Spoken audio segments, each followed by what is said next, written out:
संसद हमले की 24वीं बरसी, पीएम मोदी ने शहीद जवानों को दी श्रद्धांजलि। संसद पर 2001 के आतंकी हमले की याद में देश भर में किया गया श्रद्धांजलि कार्यक्रम। शहीदों को श्रद्धा अर्पित करते हुए विपक्ष और एनडीए सांसद एक साथ हुए। किरण रिजिजू ने ट्वीट कर संसद हमले के शहीदों को देश में भावभीनी श्रद्धांजलि दी। लोकतंत्र की रक्षा में उनके साहस और बलिदान को याद किया। देशभक्ति और कर्तव्यनिष्ठ का प्रतीक बने संसद हमलों के शहीदों को दी गई सम्मानजनक श्रद्धांजलि। आज यूपी बीजेपी अध्यक्ष पद के लिए नामांकन, कल होगा नए अध्यक्ष का ऐलान। सूत्रों के मुताबिक केंद्रीय वित्त राज्य मंत्री पंकज चौधरी का नाम यूपी बीजेपी अध्यक्ष की रेस में सबसे आगे। कल देर शाम लखनऊ में राष्ट्रीय संगठन मंत्री की अध्यक्षता में चला लंबा मंथन। डिप्टी सीएम केशव प्रसाद मौर्य ने कहा, बीजेपी लोकतांत्रिक प्रक्रिया से चुनाव कराती है। 19 दिसंबर से शुरू होगा यूपी विधानसभा का शीतकालीन सत्र, एसआईआर को लेकर हो सकता है हंगामा। डीजीसीए जांच समिति के सामने इंडिगो सीईओ पीटर एल्बर्ट से पूछताछ, 4 सदस्यीय उच्च स्तरीय पैनल ने लगाया जवाबदेही का दबाव। इंडिगो पिछले 4 दिनों से अपने उड़ानों को सामान्य कर रहा है परिचालन, 2000 से ज्यादा उड़ानें ऑपरेट हुई। इंडिगो ने ऑपरेशनल रुकावट की जांच के लिए अनुभवी अंतर्राष्ट्रीय विमानन विशेषज्ञ को नियुक्त किया है। इंडिगो ने एयरक्राफ्ट पार्ट्स पर 900 करोड़ रुपए से अधिक कस्टम ड्यूटी की वापसी के लिए दिल्ली हाईकोर्ट में याचिका दायर की। डीजीसीए नियमों पर मार्क जी मार्टिन का आरोप, पायलट की मौत के बाद भी इंडिगो ने सुरक्षा नियमों का पालन नहीं किया। 17-18 दिसंबर को ओमान का दौरा करेंगे पीएम मोदी। 70 साल की कूटनीतिक संबंधों की वर्षगांठ पर द्विपक्षीय सहयोग को मिलेगा बढ़ावा। यूपी डिफेंस इंडस्ट्रियल कॉरिडोर में 62 कंपनियों को 977 हेक्टेयर से ज्यादा जमीन आवंटित, 11,997 करोड़ निवेश तय। यूपी रक्षा विनिर्माण में बन रहा ग्लोबल हब, डिफेंस कॉरिडोर के तहत 197 एमओयू साइन किए गए, 110 कंपनियां पाइपलाइन में, नई नौकरियों की संभावना। अयोध्या में राम मंदिर प्राण प्रतिष्ठा की दूसरी वर्षगांठ, 31 दिसंबर को 7 उप मंदिरों पर होगा ध्वजवंदन। सुकमा में 10 नक्सलियों ने किया सरेंडर, AK-47 SLR जैसे हथियार साथ लेकर आए, तिरंगा देकर सरेंडर करवाया गया। आपके राष्ट्रीय संयोजक अरविंद केजरीवाल ने गोवा के सीएम प्रमोद सावंत पर हमला बोला, कहा कम से कम नाइट क्लब में आग लगने की घटना पर लोगों से माफी मांगे। दिल्ली लाल किला ब्लास्ट मामले में 5 आरोपियों की कोर्ट में पेशी, सभी को 12 दिन की न्यायिक हिरासत। गैंगस्टर अनमोल बिश्नोई पर गृह मंत्रालय का बड़ा आदेश, 1 साल तक किसी भी पुलिस को नहीं मिलेगी कस्टडी, पूछताछ के लिए तिहाड़ आना होगा। 2027 में जनगणना के लिए कैबिनेट से 11,718 करोड़ का बजट मंजूर, डिजिटल होगी प्रक्रिया, केंद्रीय मंत्री अश्विनी वैष्णव ने जानकारी दी। जनगणना 2027 2 चरणों में होगी, अप्रैल-सितंबर 2026 में हाउस लिस्टिंग, फरवरी 2027 में जनसंख्या गणना। केंद्रीय मंत्रिमंडल से कोल सेतु विंडो को मंजूरी, अब बिना रोक-टोक कोयले का इस्तेमाल होगा। इस फैसले पर प्रतिक्रिया देते हुए पीएम मोदी ने एक्स पर लिखा, कोयले के आसान, कुशल, पारदर्शी इस्तेमाल के लिए एक नया रास्ता खुला। केंद्रीय मंत्री अश्विनी वैष्णव ने कोल सेतु पर कहा, घरेलू खरीदार लिंक नीलामी में शामिल हो सकेंगे, लिंक धारक 50% तक निर्यात कर सकेंगे, ट्रेडर्स पर रोक। आज छत्तीसगढ़ के जगदलपुर दौरे पर गृह मंत्री अमित शाह बस्तर ओलंपिक्स इवेंट के समापन समारोह में शामिल होंगे।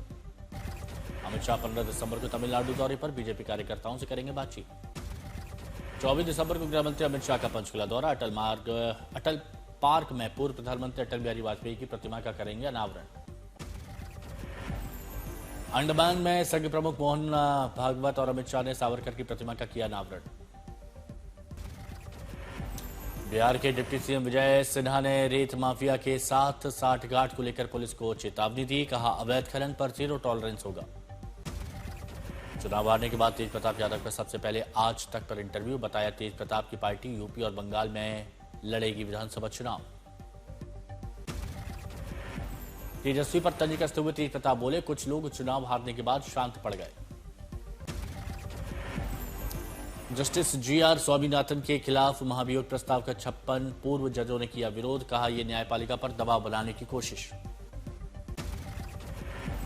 पूर्व जजों ने खुले पत्र में आरोप लगाया कि यह कदम जजों को डराने और राजनीतिक प्रभाव डालने का प्रयास। असम सरकार जुबिन गर्ग हत्या मामले में फास्ट ट्रैक कोर्ट के लिए गुवाहाटी हाईकोर्ट जाएगी। मुख्यमंत्री हेमंत बिस्व शर्मा ने कहा, विशेष लोक अभियोजक भी नियुक्त किया जाएगा। 12 झारखंडों की चार्जशीट में कई आरोपियों पर हत्या, आपराधिक लापरवाही के आरोप दर्ज। देहरादून में आईएमए पासिंग आउट परेड 491 भारतीय कैडेट हुए कमीशन, सेना प्रमुख उपेंद्र द्विवेदी ने किया परेड रिव्यू। आईएमए में 34 विदेशी कैडेट भी हुए कमीशन, महिला कैडेटों का प्रशिक्षण इस साल से शुरू। निकाय चुनाव में साथ लड़ने पर महाराष्ट्र के डिप्टी सीएम एकनाथ शिंदे ने कहा, महायुति विकास के दम पर एक साथ चुनाव लड़ेगी, योजनाओं में किसी के साथ भेदभाव नहीं। वहीं शिंदे ने आगे कहा, सरकार का काम चुनाव परिणाम में दिखेगा, विपक्ष हार से डर रहा है। महाराष्ट्र में महायुति गठबंधन की घोषणा पर सियासत गर्म, उद्धव ठाकरे ने डिप्टी सीएम एकनाथ शिंदे पर कहा, गद्दारों को रिएक्शन देने का कोई अधिकार नहीं। उद्धव ठाकरे ने शिंदे गुट की बातों को बेअसर बताते हुए कहा, जैसे केचुआ सांप की तरह डंक नहीं मार सकता, वैसे ही इनके बयान भी बेकार है। उद्धव ठाकरे बोले, आज अपने देश में प्रधानमंत्री नहीं है, गृह मंत्री नहीं है, रक्षा मंत्री नहीं है, यहां सभी भारतीय जनता पार्टी के मंत्री हैं। केरल स्थानीय निकाय चुनाव, सीपीआईएम नेतृत्व वाली एलडीएफ ने शुरुआती रुझानों में बढ़त बनाई। 86 नगर पालिकाओं में एलडीएफ आगे, यूडीएफ और एनडीए के बीच कांटे की टक्कर। त्रिवेंद्रम निगम में बीजेपी नेतृत्व वाली एनडीए सबसे आगे, शशि थरूर का संसदीय क्षेत्र है तिरुवनंतपुरम। सुपरस्टार रजनीकांत ने तिरुमला मंदिर में सुबह सवेरे दर्शन किए, परिवार के साथ पहुंचे। रजनीकांत ने भगवान को 72 किलो प्रसाद चढ़ाया, तुलाबाराम के साथ की भव्य भेंट। एयरपोर्ट के बाद लियोनेल मेसी के फैंस का दिखा जमावड़ा, यूथ हाथों में टी शर्ट लिए दिखे। कोलकाता में मेसी करेंगे अपनी 70 फीट ऊंची प्रतिमा का अनावरण, लेक टाउन में मेसी की सबसे ऊंची प्रतिमा का किया गया है निर्माण। कोलकाता में बनाई गई मेसी के घर की रेप्लिका, उनकी जीती हुई ट्रॉफीज भी नुमाइश के लिए रखी गई।